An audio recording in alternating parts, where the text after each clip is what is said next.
Selamat berjumpa pada pembelajaran kimia dalam implementasi kurikulum 2013. Kegiatan pembelajaran kimia kali ini menggunakan pendekatan saintifik dengan tahapan mengamati, menanya, mengumpulkan data atau eksperimen, mengasosiasi, dan mengomunikasikan yang terintegrasi dalam model pembelajaran inquiry terbimbing.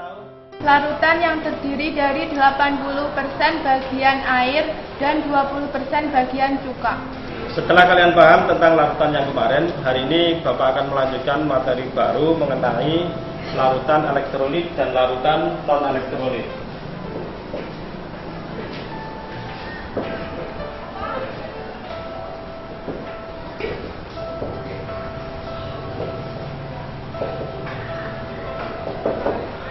Kemudian tujuannya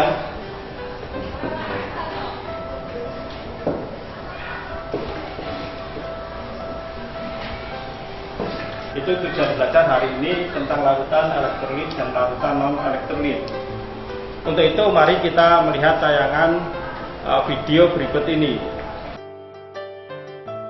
Pada langkah ini, guru mengajak siswa melalui pengamatan yang melibatkan peserta didik secara langsung dan sangat bermanfaat bagi pemenuhan rasa ingin tahu untuk merangsang berpikir memecahkan masalah.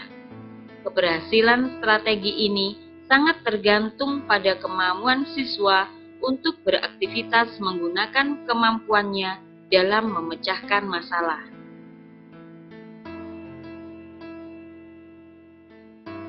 Dalam kegiatan menanya, siswa berlatih merumuskan masalah sekaligus didorong untuk mencari jawaban sementara atau hipotesis.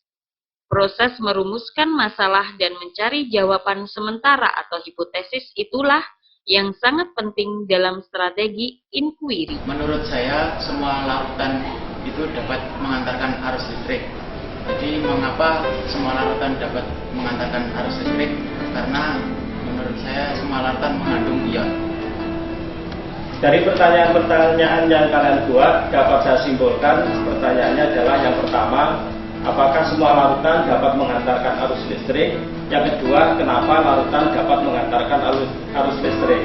Kemudian hipotesa atau jawaban sementara yang tadi yang sudah dinyatakan temanmu. Hipotesis yang pertama, semua larutan dapat mengantarkan arus listrik.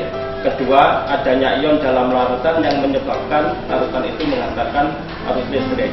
Untuk itu, mari kita buktikan dengan melakukan praktikum yang ada di dalam LKS yang sudah dibagi tadi. Mengumpulkan data atau mencoba adalah aktivitas menjaring informasi yang dibutuhkan untuk menguji hipotesis yang diajukan. Dalam strategi pembelajaran inquiry, mengumpulkan data merupakan proses mental yang sangat penting dalam pengembangan intelektual.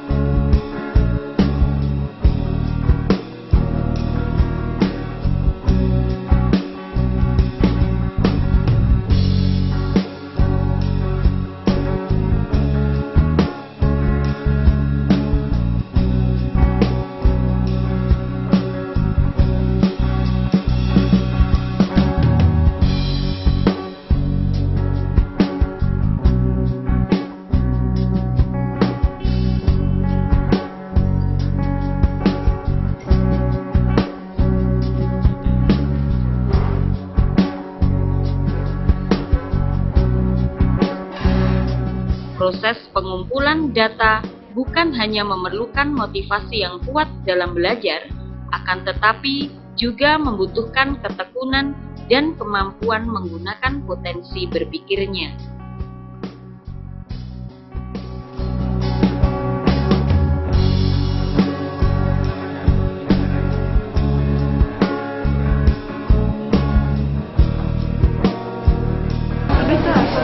Lampunya menyala, juga ada gelembungnya.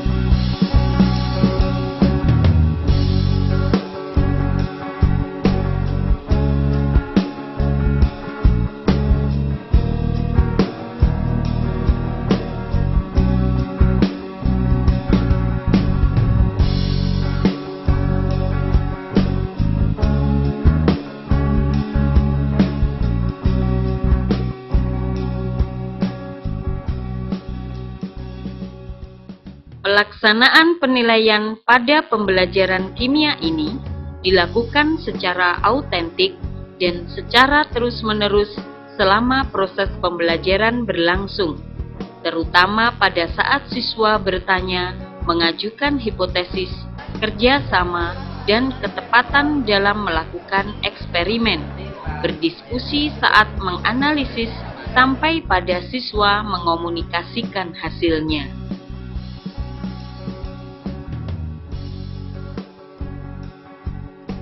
Kegiatan mengasosiasi atau menalar dalam pembelajaran inquiry adalah proses menentukan jawaban yang dianggap diterima sesuai dengan data atau informasi yang diperoleh berdasarkan pengumpulan data.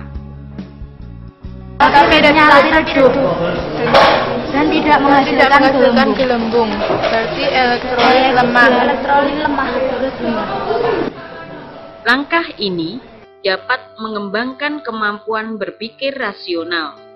Artinya, kebenaran jawaban yang diberikan bukan hanya berdasarkan argumentasi dan opini, akan tetapi harus didukung oleh data yang ditemukan dan dapat dipertanggungjawabkan. Dari hasil praktikum kelompok kami kebagian hasil.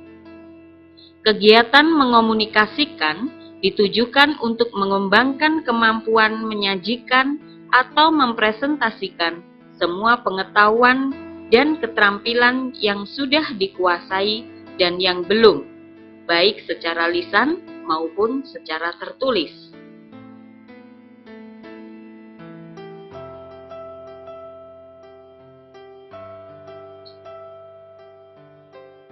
Dilanjutkan dengan merumuskan kesimpulan adalah proses mendeskripsikan temuan yang diperoleh berdasarkan hasil pengujian hipotesis.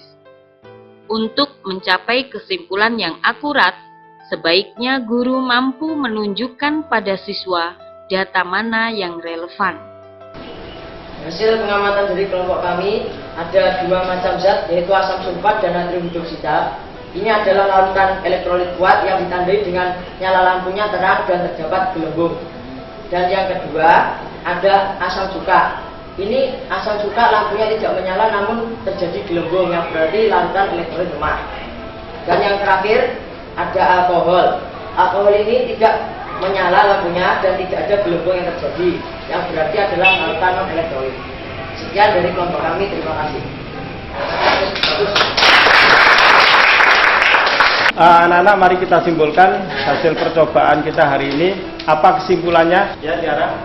Larutan ada yang bersifat menghantarkan listrik atau disebut elektrolit dan tidak menghantarkan listrik atau yang disebut non elektrolit. Ya.